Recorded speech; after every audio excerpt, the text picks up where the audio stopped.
ভাই বোনেরা, অনেক তো বলেছিলে মমতা দিদি খারাপ, সে নাকি লক্ষ্মীর ভান্ডারে মাত্র 1500 টাকা দেয়। আমাদের প্রিয় শুভেন্দু দাদা বললেন আমি দেব মাসে 3000 টাকা।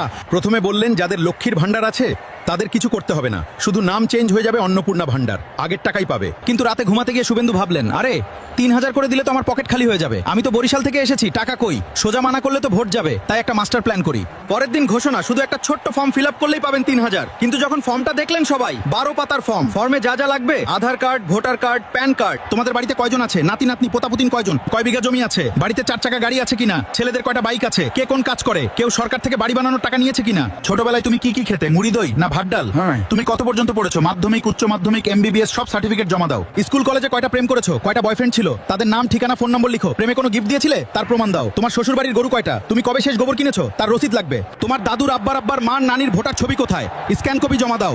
তোমার পোতার বেটার বিয়ে কার সাথে ঠিক হয়েছে তার পুরো নাম, বাবার নাম, গ্রাম